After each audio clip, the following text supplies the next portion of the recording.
Hi, this is Fabian Trahan, and welcome to Ectophobia Radio, the Paris Sanctum Podcast.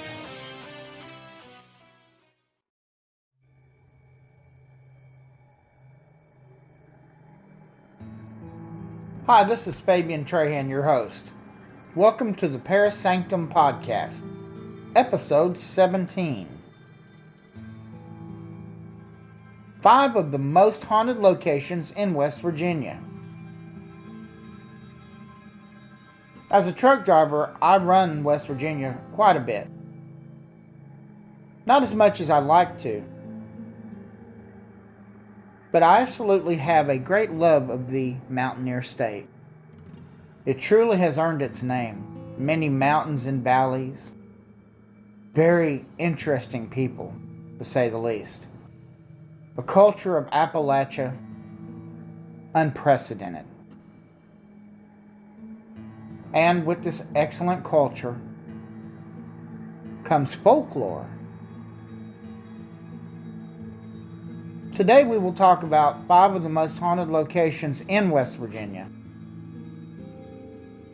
as per West Virginia Tourism and Travel South USA. 5 of the most haunted locations in West Virginia. With as much history as West Virginia has, it is no surprise that there is no shortage of hauntings. Here are the 5 most haunted sites you can visit in the Mountain State.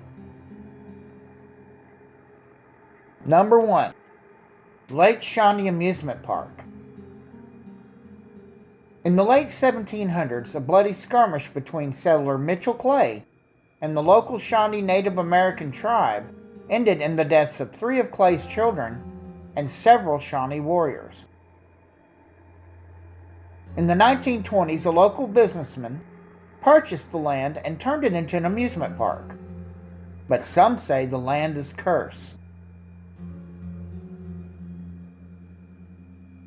Over the next few decades, several fatal incidents occurred at the park, which was finally abandoned in 1966.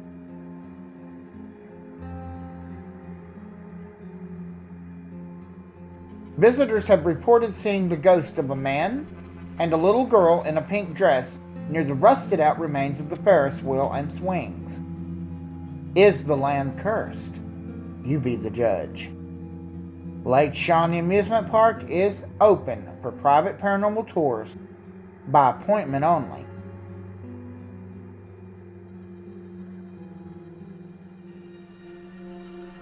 Number 2, Trans-Allegheny Lunatic Asylum. The Gothic sandstone structure of the Trans-Allegheny Lunatic Asylum looks eerie, so it's no surprise there are ghost stories associated with the Civil War-era hospital in Weston. Construction began on the asylum in 1858, but was disrupted when the grounds were used as a camp for Union soldiers.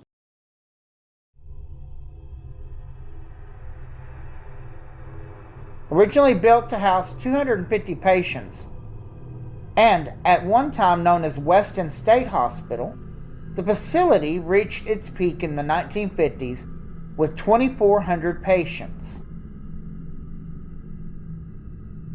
The hospital closed permanently to patients in 1994, but eventually was reopened as a tourist destination.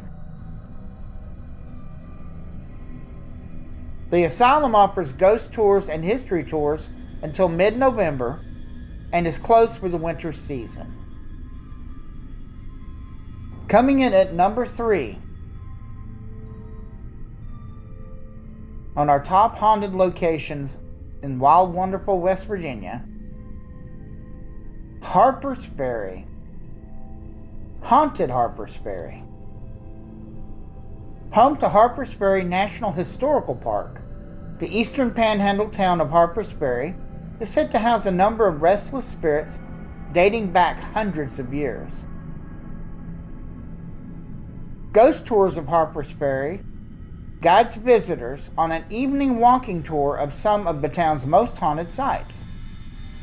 Learn the stories of a woman clad in 18th century fashion, peering from the window of Harper House at St. Peter's Catholic Church, which served as a hospital during the Civil War. Visitors have spotted the ghost of a wounded soldier and an old priest. Number 4. Oh, this is my favorite. Point Pleasant, West Virginia, which I've been through many times. Point Pleasant and the Legend of the Mothman. In 1966, residents of Point Pleasant first reported seeing a tall winged creature with glowing eyes. It was believed that this creature, dubbed Mothman, was an extraterrestrial being. Today, Mothman has become a pop culture icon in Point Pleasant, where a 12-foot tall metallic statue bears his likeness. At the Mothman Museum, you can study Mothman artifacts and other exhibits.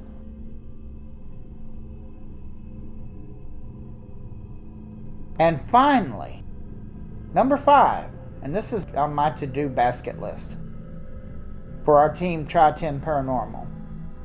A shout out for Try-10 Paranormal in Greenville, Tennessee. Back to West Virginia. Number 5, West Virginia Penitentiary.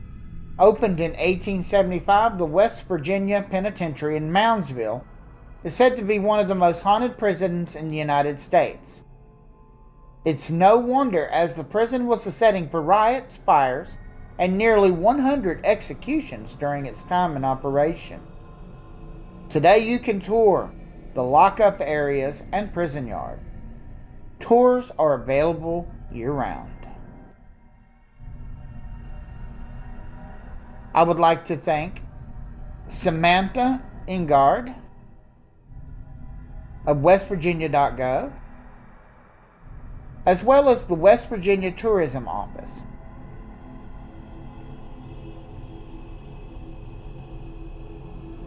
The story is courtesy of Travel South USA. You can find their website by going to industry.travelsouth.usa.com. Thank you for listening to the Parasanctum Podcast, episode 17. I hope you take care with whatever it is that you're doing. Catch you next time. Bye-bye now.